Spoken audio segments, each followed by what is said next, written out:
What's your name? My name is Richard. Richard, I can see you are on a one-man protest in front of the Blanchardstown Gada station. Why are you on this protest? I am protesting because I think it's completely unjust that one man on this one line could not be de-escalated by 15 trained Gardaí. And if 15 trained Gardaí had to shoot a man like this when they could apprehend so many people with knives in the past, like, there was clearly a different factors at play, and I think that race is a strong factor in that. Okay, how old are you, Richard? I'm 19. You're 19. You were born in Ireland? Yes.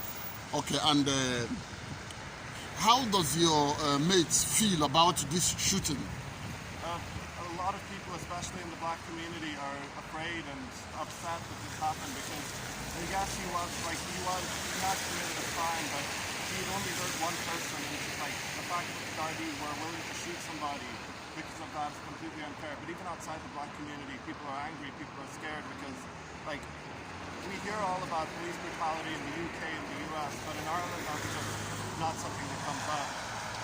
And now that this thing has come up, what do you think about the Garda Síochána? Are you scared about them, or do you still have confidence in them?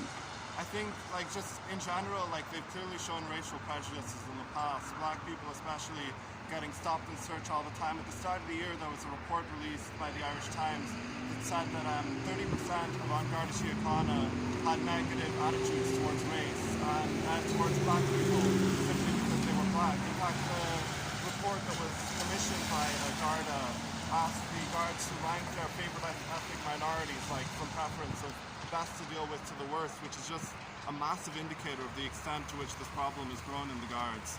So, like, my attitude has changed but it wasn't good before. And from the Irish media, we've seen that it looked like they are biased against George Nkencho. Fortunately, the Gardaí came out yesterday or 2 days ago and issued a report that he hasn't no criminal record. But before they issued the report, it was all in the papers that he was being painted as a thug and as a bad person to justify the killing. What is your message for the ordinary Irish person? I think, like, this shows the fact that spread of misinformation shows that, like, our society has a problem with dehumanizing criminals and people that are in bad places. Like, people don't run around with knives unless they're feeling scared, under pressure or something. That's not to justify it, but just to say that, like, this is something that will happen.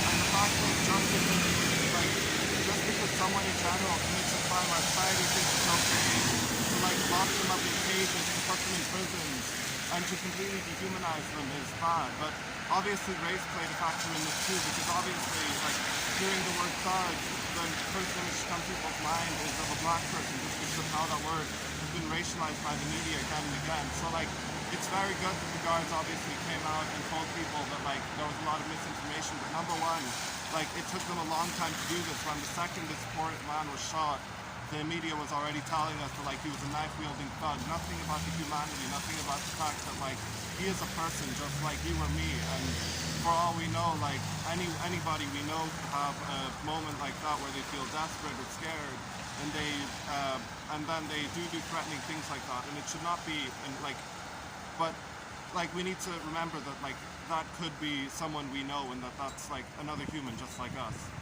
Okay, I can see from your placard transparency, prosecution, and reform. Is that the demands you are making, or the community is making on this issue?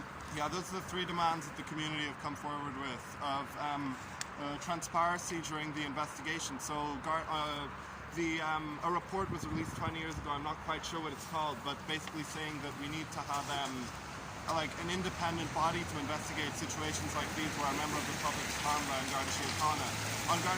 GSOC is not an independent body. It is founded and run by, it's funded by the state, and a lot of the investigators there are ex-Gardaí. Like, it's not impartial, it's not transparent, and it's been known to cover up misconduct before.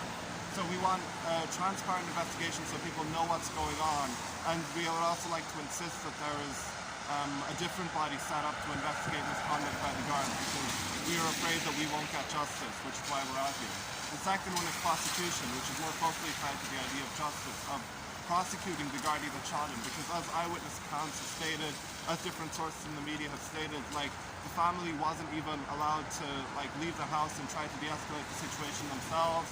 The Gardaí shot 5 shots, and not only did they shoot 5 shots, but only 3 of them hit him. 2 of them went past into the house of the family as they watched. So we want to prosecute the Gardaí who fired so indiscriminately at someone who was struggling. And the fact that like the 5th shot was fired 10 seconds later just shows that like this was an execution. This wasn't just an accidental killing or just an act of self-defense. So we want to demand that like the Garda is prosecuted for what was clearly a premeditated act of murder. Yeah. And the last demand is reform, for reform in our Garda policy. Nothing like this can ever happen again.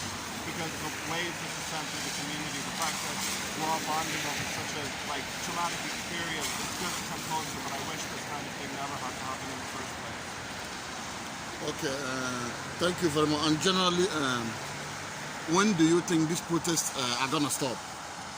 Well, the original idea was to have people out every day for 2 weeks, but I feel like if these 3 demands aren't met, if we don't have transparency in the investigation, justice and prosecution after the investigation, and reform as a result of what's been found, then I think we're going to have to open a much wider conversation on like police conduct in Ireland in general.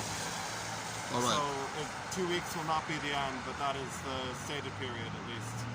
You say your name is Richard? Yeah. Richard who?